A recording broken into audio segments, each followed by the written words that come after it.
Fala pessoal, sejam bem-vindos ao Cine Cabine para mais uma resenha. Sei que o canal tá meio parado, mas eu pretendo mudar isso, tá bom? E aí, e quanto a Frankenstein de Guillermo del Toro? É bom? É ruim? O que será que eu achei? Então galera, já começo dizendo que achei um filmaço, tá? Muito bom, um grande filmaço. Já é para mim aí um dos destaques do ano, não só como filme de terror, mas também como filme de gênero em geral, né? E como filme de gênero e como cinema em geral, né? Um grande destaque, assim. Um dos destaques do ano, realmente. E, cara, o que me chamou mais atenção nesse Frankenstein é que na filmografia do Guillermo del Toro, ele sempre se especializou em retratar personagens que são párias da sociedade, que são marginalizados, né? Personagens que de alguma forma não se encaixam na realidade. Então, quando ele vai abordar o Frankenstein, a criatura de Frankenstein, ele faz uma abordagem muito própria, entendeu? Dá pra ver que o Del Toro ele se identifica com esse tipo de personagem. Então, ele traz uma abordagem aqui muito sensível, entendeu? E que dá esse certo diferencial no filme, entendeu? Que é essa coisa dos párias, entendeu? E a criatura de Frankenstein, ela tem,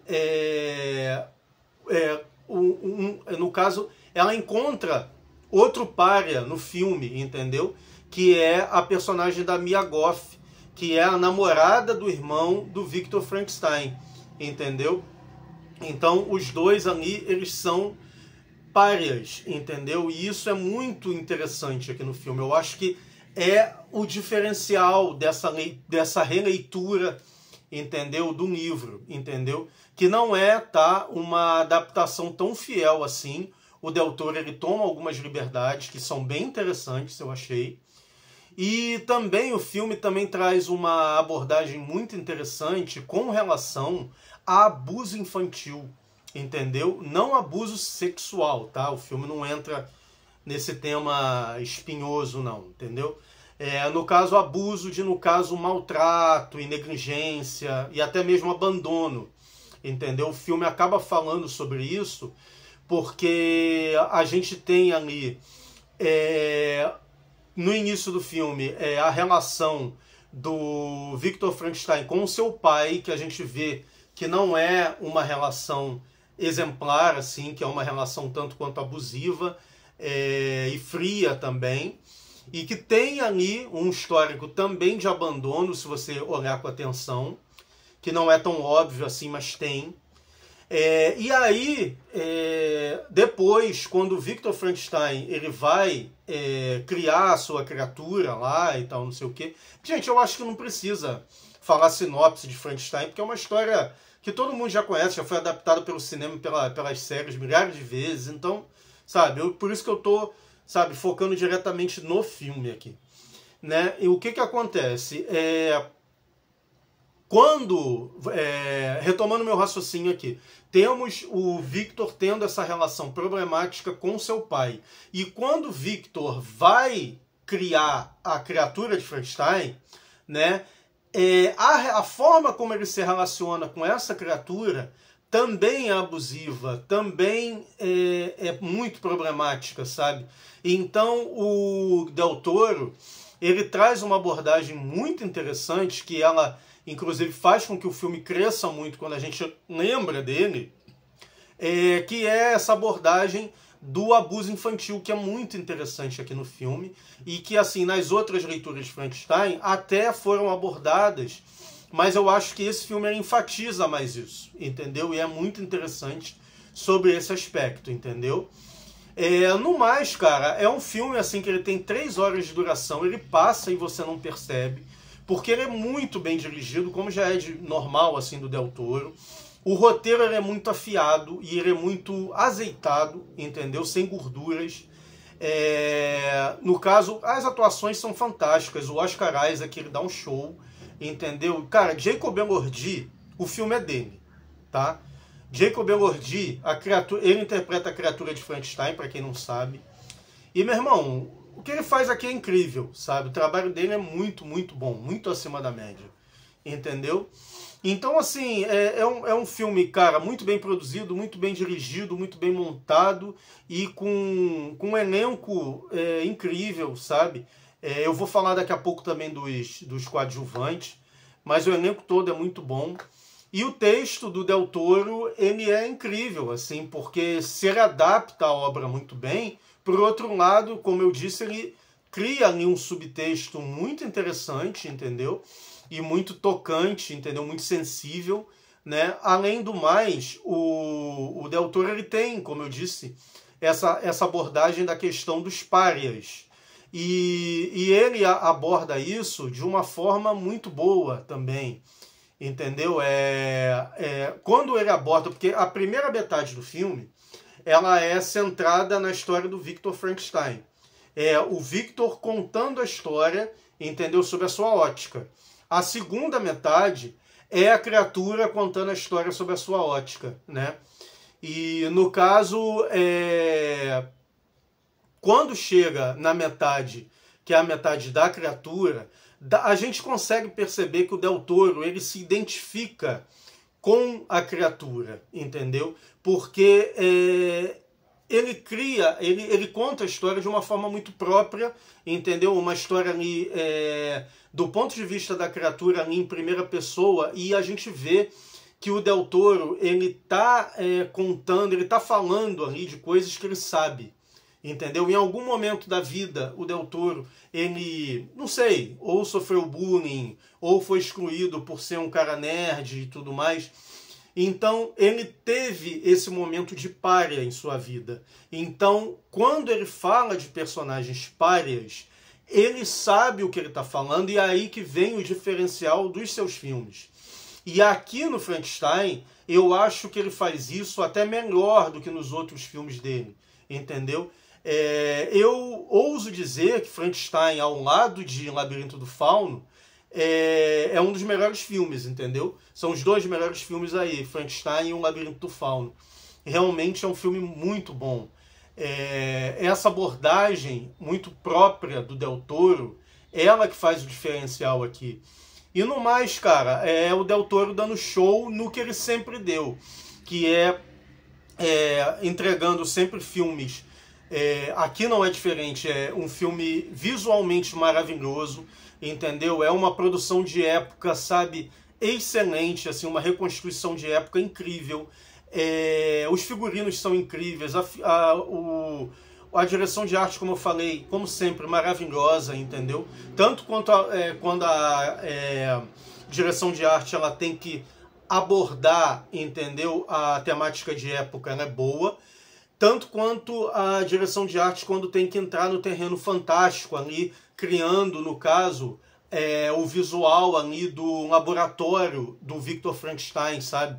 Inclusive, o laboratório do Victor Frankenstein é um capítulo à parte. Vale a pena, cara, até você pausar algumas cenas e você observar cada artefato do laboratório do Victor, entendeu? Você observar como esses artefatos eles são bem compostos, como eles são criativos, como eles são bonitos e ricos visualmente, entendeu? Isso é muito bacana, entendeu? Então, cara, é um filme muito bom, e com relação à interpretação do Elord, ou Elordi, que eu sempre chamo de Elordi, mas acho que é Elord, enfim. A interpretação dele, cara, é muito impressionante, porque, assim como todos os outros atores que interpretaram Frankenstein, ele teve que criar, né, a sua própria composição ali do Frankenstein, a forma de andar, uma voz muito própria do personagem e tudo mais. Só que eu acho que o diferencial do Elordi, cara, é que ele consegue criar uma composição muito própria do Frankenstein, diferente das outras versões, entendeu? É muito própria a composição que ele cria aqui, e quando ele tem que entregar emoção, ele faz isso com muita sensibilidade, entendeu? Cara, as cenas mais memoráveis do filme são as cenas em que o Elordi aparece, entendeu? Cara, tem uma cena em que ele vai interagir com um personagem de um idoso cego que acaba se tornando um amigo dele. E tem uma cena em específico, cara, que é de uma sensibilidade muito grande, assim, sabe? Entendeu?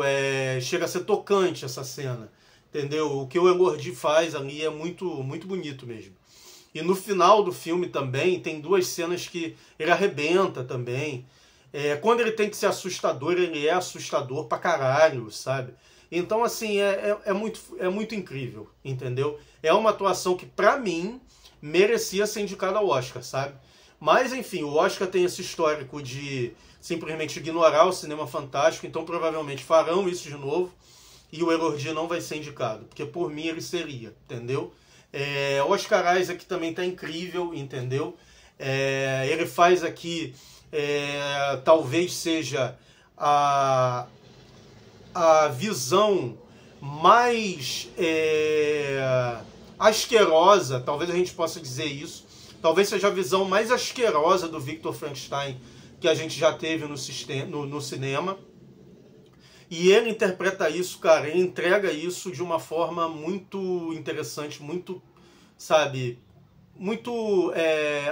beira a excelência o trabalho dele, né? A gente pode dizer isso. E o Oscar Isaac, ele é interessante, eu acho que ele foi muito bem escolhido pelo Del Toro, porque ele é um ator que ele consegue passar uma aura de atormentado, entendeu? E Victor Frankenstein é o atormentado por excelência, então ele casou muito bem com esse personagem, entendeu? Ficou muito bem. Quanto aos coadjuvantes, todos estão excelentes, assim, destaque para Mia Goth, né? Que nem é uma... não dá pra gente dizer que ela é uma coadjuvante, porque o papel dela é bem importante aqui. E também, quando eu estava falando que ela é uma pária, assim como o próprio a criatura, tem uma abordagem também muito interessante para isso aqui, entendeu? Isso é muito interessante no filme e ela entrega muito, tá? Ela entrega muito. Ela, assim, aliás, a Mia Goth sempre ela é muito boa, né? E com relação aos outros coadjuvantes, eles estão muito bem. Tem esse ator que fez Game of Thrones, que é o que faz desculpa, eu não sei o nome dele, mas é o que faz o idoso cego, né, que fica amigo da criatura. Ele também entrega muito, ele também está muito bem. Na primeira parte temos o Charles Dance ali também, arrebentando, dando um show. Temos também o ator que faz o irmão do Victor Frankenstein, que é o noivo da Mia Goth no filme. Ele, apesar de aparecer pouco, é um ator que ele entrega bem, ele tem uma cena lá que é bem interessante, assim. Então o filme ele é muito legal. Assim, se for falar, se tiver que enumerar algum defeito do filme, a única coisa que... mas aí eu acho que é meio que um gosto pessoal, tá? A única coisa que eu senti um pouco de falta no filme é de ter mais planos gerais, entendeu? Principalmente assim, enfatizando os cenários, entendeu? Mas talvez seja um gosto pessoal meu, entendeu? Porque o filme ele é extremamente cinematográfico, apesar de ser produção da Netflix, entendeu? É muito cinema mesmo, cinema de alto nível, então assim, isso não acaba não sendo um demérito, entendeu? E tem uma ou outra facilitação de roteiro ali no filme que me incomodou, mas é um pontinho aqui, um pontinho lá, entendeu? É pouca coisa. Eu acho que é um filme bem acima da média e é um filme muito bom. E como eu disse, cara, pra mim já um dos melhores filmes aí de Guillermo del Toro. Eu gostei muito, muito mesmo. Recomendo, tá? Recomendação máxima aqui. Assista Frankenstein, não perca, e de preferência no cinema, tá bom? Valeu, galera, e poste aí se você já viu, poste aí o seu comentário, entendeu? Diga se você gostou, se você não gostou, o que você achou. Quero saber aí. Posta aí pra gente poder conversar um pouco sobre o filme, porque toda vez que eu gosto de um filme, eu gosto muito de conversar com outras pessoas que viram, tá bom? Valeu então, e volto no próximo vídeo. Um abraço pra vocês. Fui!